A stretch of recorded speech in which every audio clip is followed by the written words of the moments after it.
And welcome back to Jefferson College on 1400 KJFF. This is the Jeffco Sports Report, and Kevin Emmerich alongside with us, the women's basketball coach who improved to 25-3 last night with their win on the road at Three Rivers. What a big victory that was. How about that? Yeah, I think everybody that goes to Three Rivers kind of looks at that one and says maybe 50-50 we're going to get that one if we play really well. So we feel like we went down there and kind of stole one last night against a really good basketball team, and they're playing really well right now.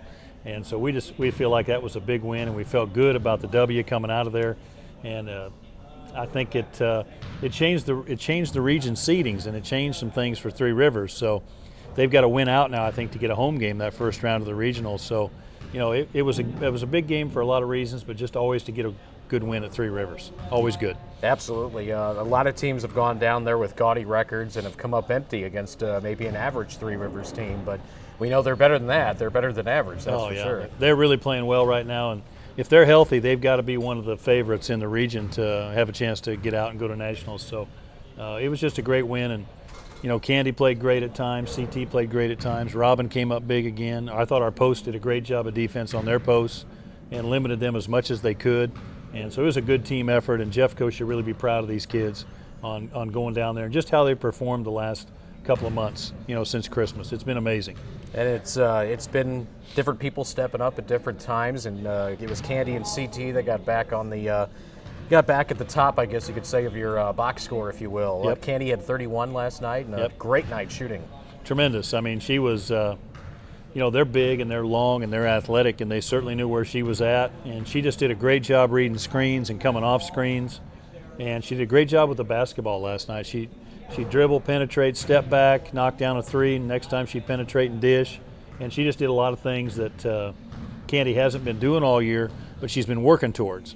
And so handling the ball and penetrating is something that she's been working on. She did a great job of that last night. They couldn't cover her last night. I mean, it was really special. I think at one point she hit 7 in a row from three-point range, and Three Rivers just didn't have an answer for what she was doing. And when you combine that with CT's 27, and I think it was Robin Stone was the other in double figures with 13. Yep. It's a pretty good balanced attack between those three, and of course you're always getting big buckets from the others as well. We were, and I think Cornette had 10, and we had 4 players in double figures, I think, last night. So that's always a good sign when you can get 4 kids in double figures against that kind of a basketball team. So there was just balanced scoring, and CT, it's a good balance because Candy kind of opens CT up for the drives and the shots, and CT certainly by her penetration opens Candy up for some free looks from the outside. And Robin's just in there pitching all the time. And so is Cornette. Second game in a row, Cornette's been in double figures, and she's really coming on here at the end of the year since the Merrimack game. And so, you like to say we're peaking at the right time, and we certainly hope that's the case. And last night's win was big, too, because this assured you the top seed in the region tournament. It did, it's important just because now we know we're going to be there. We've got the bye, and that's the important part. The number 1 or 2 seed really wouldn't matter as long as you know you're going to be at Rolla, because somebody's going to have to play Three Rivers, State Fair, Moberly, coming in, one of those teams. And so whether you get the 1 or 2 seed is kind of immaterial because all 4 or 5 of those top teams are really good, and Three Rivers along with them. So, but it's just great to get the bye, and for our kids, we've made hotel reservations. We know we're going to be there on the 9th. We don't have to play on the 6th, and so you're right. I think that's really important. Has it been decided who's going to get number 2? Does it look like Mineral Area, or is it still up in the air? Well, Mineral Area is 5-3, so they certainly have an advantage over everybody else. But they've got some tough games left, and they could end up 5-5 or 6-4, and so could a couple other teams. And then it goes to head-to-head, and then it goes to scores in those head-to-head games. So for a tiebreak, whoever gets that 2 seed, and the nice thing is what you just said, we're sitting and watching them battle it out. And we got a couple regular games left, so we can get better and we can work on things. And if we win the games, great. If we don't, we certainly want to get better the next 2 and get ready for that region tournament. Well, the fact that you've jumped to 8-0 now in the region and you're sitting with the top seed without a doubt, it's kind of fun to sit back and watch how the other teams have beaten up on each other for the rest of the way. It is. And any one of them could beat anybody at any given night. That's certainly just how tough it is. Certainly could. And we have, we have escaped a couple 3 games that maybe we could have lost. And so we're not getting a big head about being 8-0. We know that our region is really strong, and we could be beaten on a given night. And going into it's kind of like Jack said at Three Rivers the other night. I've had that number 1 seed a couple times, and it's almost a jinx. So we want to make sure that doesn't happen to us.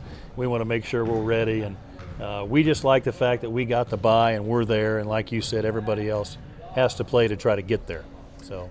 You also wrapped up the conference last week with the win over Merrimack, and you assured an undefeated conference run with the win last night over Three Rivers. So that's got to feel pretty good, being conference champs in your first year. It does, and being undefeated in the league is not something we talked about. It wasn't a goal of ours, but to win a conference championship certainly was. And I think that, I think Lewis and Clark ended up 7-2, and Mineral had a good conference run, and Merrimack came back at the end and was pretty competitive, almost beat us at their place. So the conference was really strong, and the reality was this year you just about had to be undefeated in the league to win it, because there was a couple teams right there nipping at our heels, and so it was a good thing. If you'd have told us back in November we had to be undefeated to win the conference, we would have thought, wow. I'm not sure that's the case. Maybe we would have got nervous a little bit about that. But just going through and taking them one game at a time, playing them 3 or 4 sets at a time, and just knowing that, hey, they've got this next 5 games. Let's see what we can do in each one of them. I think it's helped our kids. It's a long season, Ryan. It's a 30-game season plus your jamborees. And so you can't say, hey, what are we going to be at the end of the year? Well, our goal is, but in the next week, how are we going to be? Let's take them 3 or 4 games at a time in the next week and see if we can get these 3 or 4 and play them one game at a time. And I think that's helped our young people. Speaking of the conference, everything was decided as far as the all-conference team the other day, and you were very well represented, as you should have been, going 8-0 in the league. And tell us about how some of those votings went down. Well, we had our meeting middle of last week, and Robin and Candy and CT were they were unanimous pick all-conference first team, and Ashley Cornett was honorable mention, which I'm really proud of her about that, because she deserves that.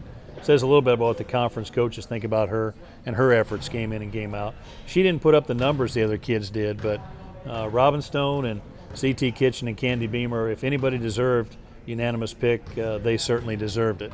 And all top 10 names this year on the conference first team were unanimous pick by the coaches.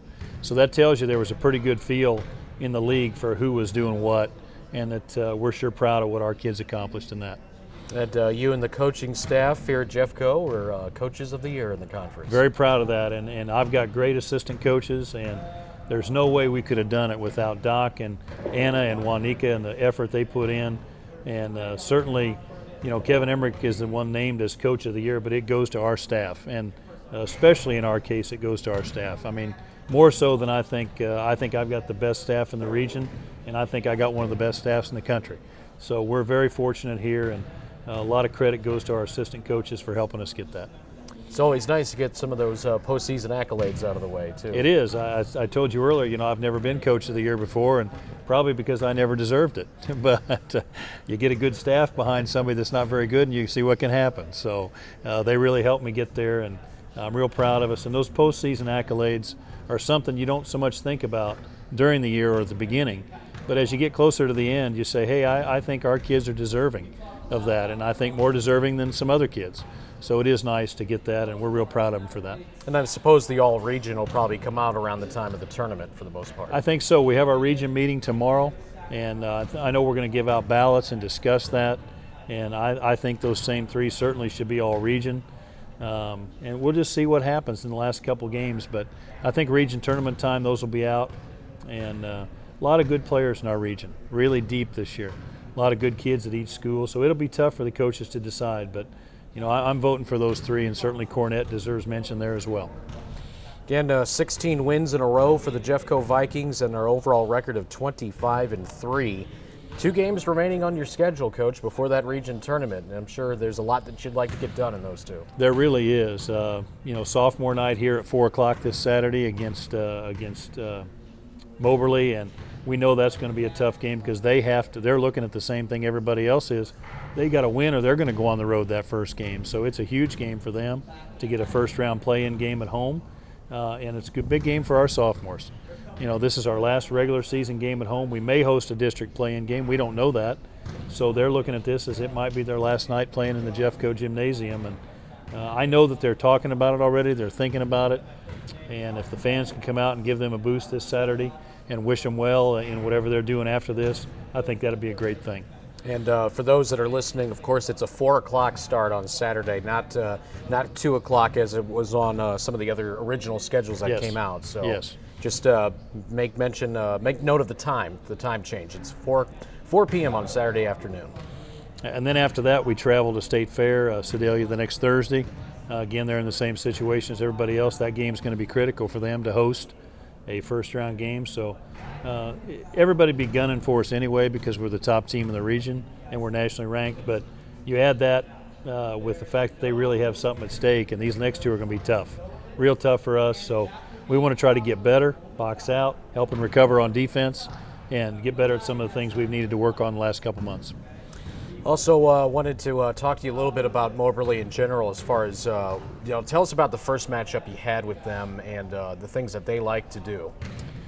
Well, they're a team of real athletic kids that will shoot a lot of jump shots and they'll penetrate and pitch a lot. They almost remind you of a Duke University team where the men will spread you out on the perimeter and try to penetrate and pitch, attack the basket continually, draw a kick if they can. Their defensive pressure is good, but it's not great, and they have a tendency not to play as good a transition defense maybe as they'd like right now. I know Katie's been working on that with them, and I'm sure they're getting better at it. But we think if we attack them and pressure them a little bit, we'll have a chance to be in the basketball game on Saturday, and we kind of want to make it tough for them, so that's what we're thinking about. Jamia Bush is a pretty darn good player. She's a great jump shooter from the perimeter, and they've got a couple other kids that can really shoot it from out there. And they'll have a lot of motivation Saturday to come in here and get a win. Absolutely, and it wasn't easy for you to win there when you played there a couple weeks ago. You trailed at halftime, and you had to make a second-half run to get a Vic. We did, we really did, and it was a typical Moberly Jeffco game in the fact that it came right down to the last 5 minutes, and either team could have won it. And we want to try and avoid that this Saturday if we can. We'd like to get out ahead and see if we could have a halftime lead one time this season, at least against somebody.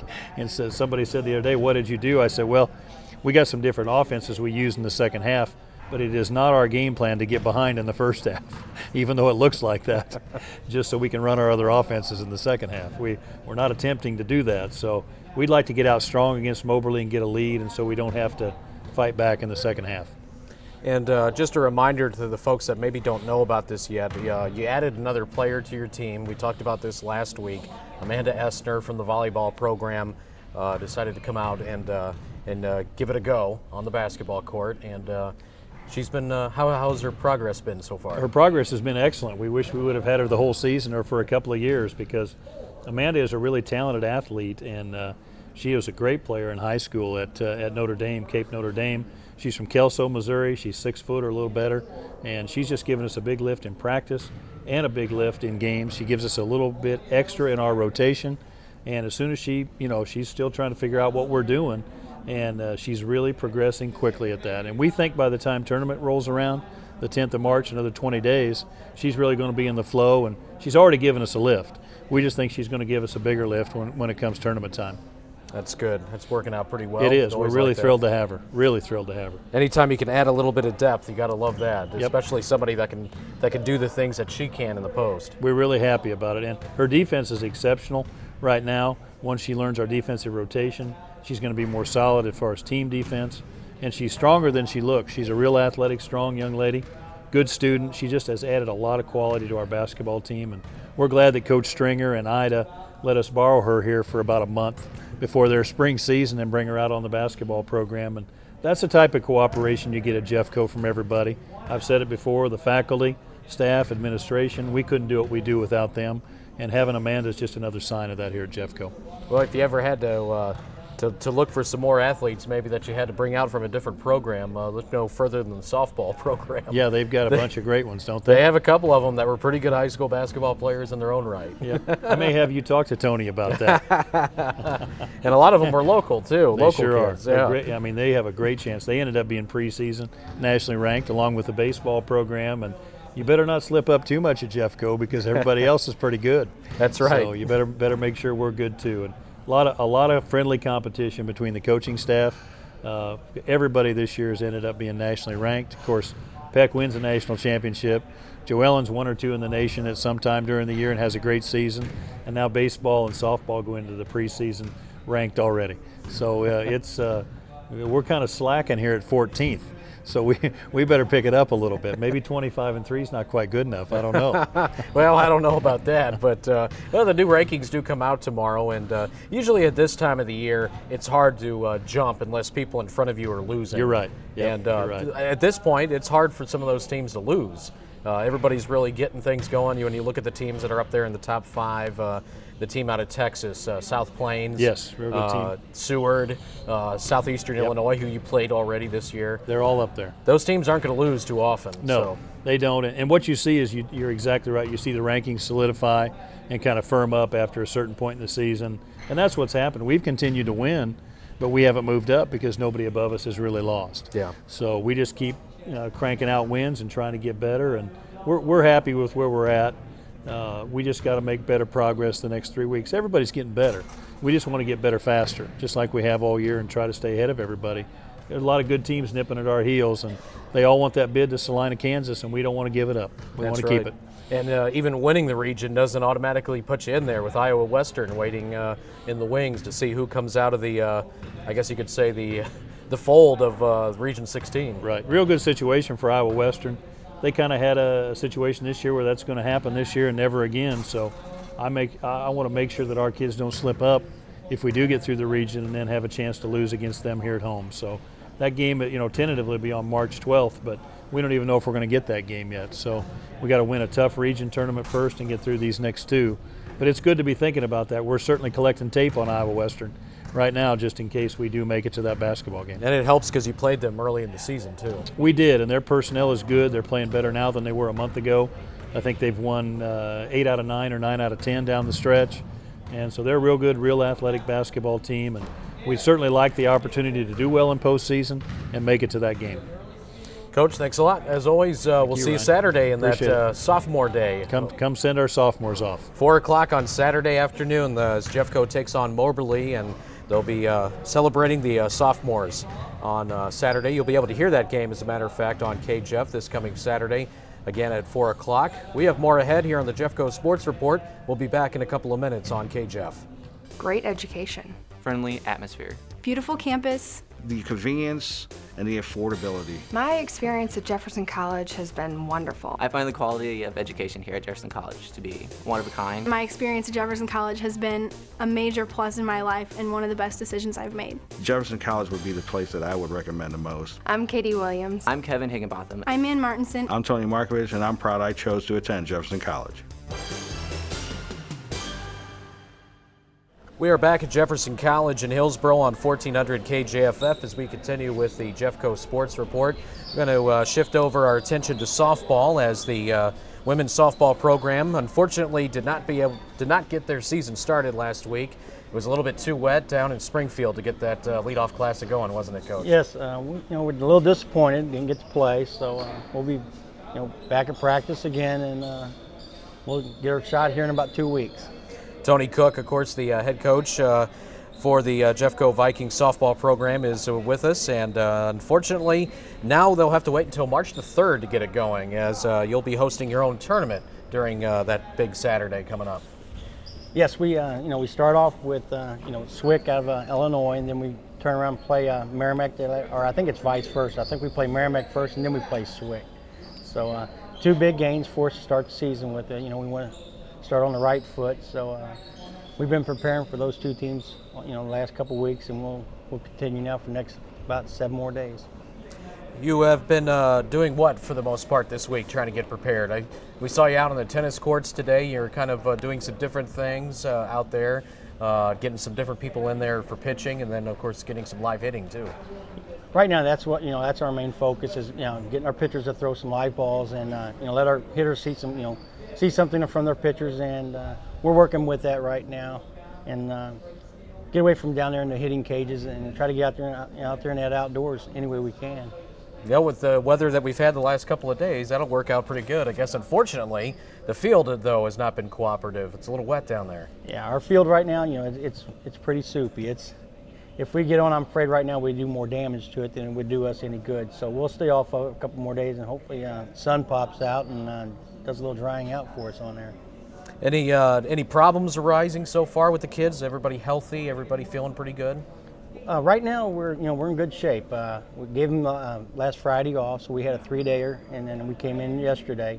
It was a holiday for the college, but we still practiced. So right now we're looking pretty good health-wise, and right now the injury bug's not hit. Hasn't affected us right now. And of course, you already worked on a lot of your conditioning and things like that. So obviously, the kids are ready to go, no matter what you're going to throw at them. Yeah. Right now we're still conditioning in the mornings. We're swimming 2 days a week, still Tuesdays and Thursdays, and we still got some weight training doing Wednesday afternoons. So we're still focusing on that, to get us ready. It's a long season, so we got to get them bodies in pretty good shape. So we think we're heading in the right direction. Judging by what you saw from last season in the league, some of the common opponents that you're going to have throughout the season, everybody knows, Merrimack is going to be a team that you're going to have on your schedule a lot this year. You got, Maple Woods on the other side in the region, Three Rivers, St. Charles. What do you expect from some of those teams this year? Do you have any idea what you might be seeing from some of those teams when you get on the field with them? Well, this year is a little different for us. Last year being the first year, we kind of snuck under the radar, so to speak, on some of those teams. And this year now, they're prepared for us, I believe, even more than they were last year. So we're looking for things out of St. Charles. They picked up a few players, and we think they're going to be pretty tough for us. So we're, down at that west side, with North Central and Maple Woods, and Crowder has a new coach this year. So and all those are regional opponents, so they're going to be, they're going to be very, formidable opponents for us against, and we have to work real hard, to keep going where we're wanting to go, to make sure we get to that districts, and we got to get past that region. And those teams down there, I think they're working real hard, talking to other coaches, and they're like us. They're ready to get outside. Also, they're tired of beating up on each other, and they want to beat up on somebody else. So they're going to be tough for us. We've been telling our girls that if you take them lightly, they're probably going to put it to us. So we're not going to take anybody, we're going to focus on the same fundamentals we do for each team, and we'll go from there with it. Well, I did notice that the new polls came out this week, the NJCAA national polls. North Central was one of the teams that was right in there, which is interesting. They were the only common opponent besides yourselves, because you guys came in at number 11, but North Central's in there. I can't recall off the top of my head. Were they receiving votes, or were they actually in the top 30? They were in. They received like honorable mention votes. Okay. And our next schedule for the 2 weeks after our home game, we go on the road to Alabama, and we come back and go to Branson, and out of them 10, 12 games there's about 6 games in there where we're going to be playing teams in the top 10 out of that in the preseason poll, and we've talked about with our girls. They've seen the rankings, and that ranking right there has been based on what we did last year, and so we've got a lot to prove this year to make sure that we're formidable to that that ranking. And so right now we're not really looking at that as a measuring stick for us, because we haven't done anything yet. So it's glad to be recognized, but we still got to prove ourselves. Yeah, this is something that you guys didn't have to deal with last year, because Coach Redburn had decided really not to really submit any information, kept the team out of the rankings the entire season, but you still made the national tournament, and you guys went 1-2 down there in Florida. Right. So this is something new. I mean, you'd never been ranked before, even though you guys were a national tournament team last year. Right, and and last year I thought we same kind of idea was we liked that, where we kind of just hit it underneath everybody and let everybody else do all the talking, and we kind of snuck in there. And this year, it's a little different story now. We're getting some more recognition, and so we got to go a different approach about things. And so we've sat down a lot. We've had a lot of team meetings about this, and hopefully it's not a distraction, and we can somehow we can make a positive out of it and use it to our favor. So I guess what the hope is right now is just hopefully some more sunshine, and try to get the weather back, keep the temperature up a little bit, and hopefully dry your field out so you can get out there, right? That'd be the best thing for us, is to get out there on the field, and so we can really get some good groundwork done, and work on some fundamentals and some defensive strategies and things like that. It's tough in the gymnasium, but we're really looking forward to get back and outside. How many times have you actually been out on the field this year? Just once. Just the one day, yeah. One day. That was, I guess, 2 weeks ago on a Tuesday. I guess it Yes. must have been, yeah. That's unfortunate, but hey, it's still February in the Midwest. Well, that's part of being in the Midwest. And then I was looking on the NJC side, and a lot of teams are our opponents. They've gotten 16, 17 games under their belt already. So, and we've talked about that with our girls that we're coming out. If we don't come out hot and ready to go at them, they've already been playing. It's they might surprise us. So we're gonna have to really work hard to be ready to play. Coach, thanks a lot for the visit. We'll let you go. We know you got some things coming up, so appreciate it as always. Thank you, Ryan. Tony Cook, the head coach with the women's softball program here at Jeffco. We'll take another break, and we'll be back to finish things out. One more segment ahead with Coach Carroll with the baseball team, and then we'll call it a day here on KJFF. Exceptional education. Spectacular experience. The personalization. It was convenient. It's a fun atmosphere. And my personal experience here has just been wonderful. It just opened up a whole new horizon for our family. Arnold, High Ridge, and the Hillsborough campus has been very convenient. I recommend Jefferson College every day to anyone who will ask. I'm Russ Hilton. I'm Jan. I'm Brandon Berger. I'm Liz Lando, and I'm proud I chose to attend Jefferson College.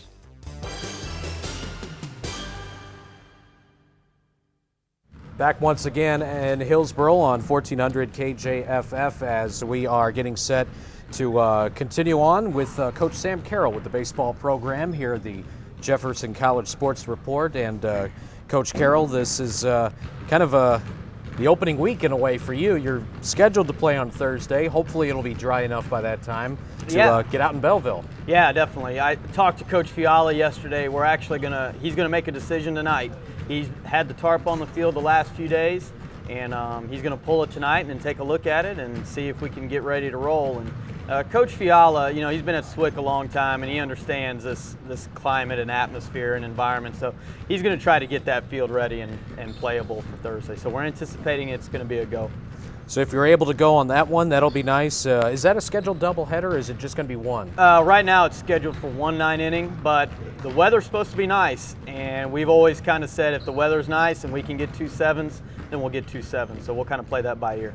And then this weekend you head down to University of Arkansas Fort Smith, and you got a couple of doubleheaders scheduled down there. So it'll be nice if the weather continues to be nice throughout the weekend. To get, to at least get maybe 5 or 6 games in. Yeah, definitely, and just to get out of here for a little while.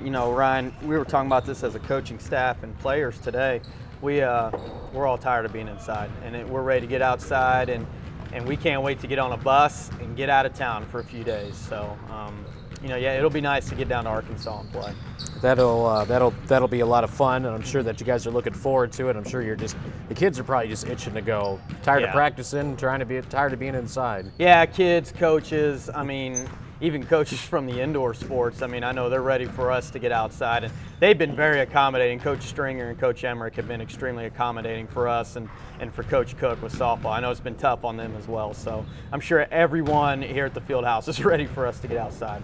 How do you approach these first games that you're going to play? Do you really mix it up, throw a lot of different guys in there at different times and doing a lot of subbing, that kind of thing, really working your pitchers in and out, that kind of thing? It's funny you asked that because we had that conversation today with our pitchers. We, SWIC, we're going to do it like that, where we'll treat it like the fall, try to get as many guys in and get them on the dirt, but we told them today the fall's over. Now it's go time, and start Arkansas Fort Smith. It's the guys that have shown us that they can pitch and the guys who can play, and they're going to get out there, and then it's all performance related now. If you come out and perform, you stay. If you don't, then we start making adjustments. So it's time to start putting the heat on them and see what they can do. It'll be kind of that thing where you'll be throwing guys probably no more than 2 innings at a time, that kind of thing. Yeah, at SWIC, but we're going to go when we go to Fort Smith. Our starters, we've already named our 4 starters, and we're going to try to get 4 innings out of them, 75 pitches, and if we can do that, then we're going to be pretty good. We'll have a good weekend. So is it SWIC's going to be the situation where you're going to throw guys, an inning or 2 at a time? Yeah, it will, just to get everybody on the dirt, get situated, and to set up the weekend and then the following week as well. But that's where we'll play it more like the fall is SWIC, and then come Fort Smith, it's all right, boys, let's rock and roll. It's going to be kind of the projected everyday lineup and the projected top 4 starters. Yeah, going. it will definitely, no question, because we don't. It's we're tired of pampering them, so to speak, and the players know that, and it's the best 9 play and the best pitchers are out there. Well, what any surprises that you've seen so far this year? Any kids really opening your eyes a little bit with what they've been able to contribute, that kind of thing? No, to be honest. I mean, they're kind of doing what we've expected them to do, all of them. You know, there have been a couple pitchers that have really pitched well here in the off season. I mean, our 2 starters on Sunday, Kyle Smith and Matt Patterson. They have really, I don't want to say exceeded our expectations because we've expected them to be as good as they've been inside, but it's been nice to see those guys really come around. I mean, we got 4 starters on the weekend, Ryan, that have a legitimate shot to be Division I guys here, if not this year, then next year.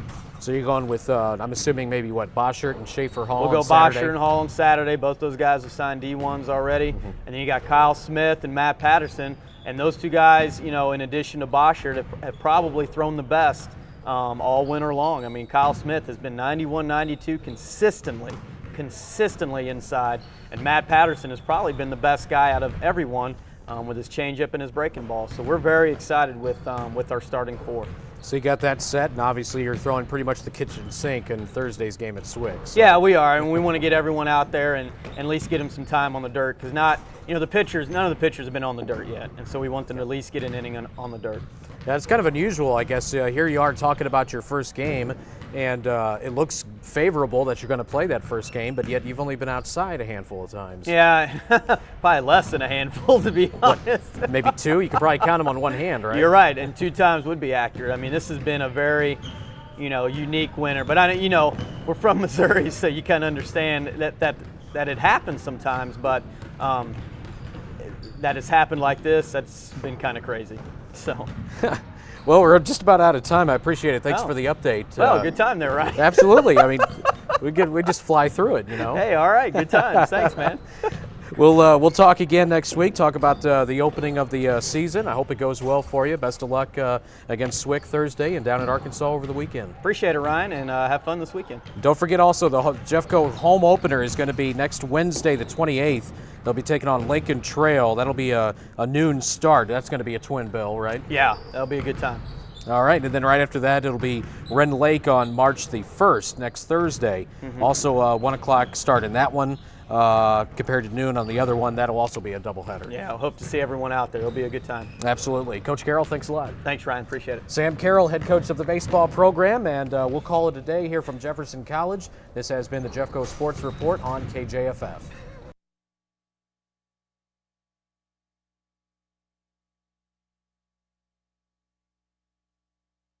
Great education. Friendly atmosphere. Beautiful campus. The convenience and the affordability. My experience at Jefferson College has been wonderful. I find the quality of education here at Jefferson College to be one of a kind. My experience at Jefferson College has been a major plus in my life and one of the best decisions I've made. Jefferson College would be the place that I would recommend the most. I'm Katie Williams. I'm Kevin Higginbotham. I'm Ann Martinson. I'm Tony Markovich, and I'm proud I chose to attend Jefferson College.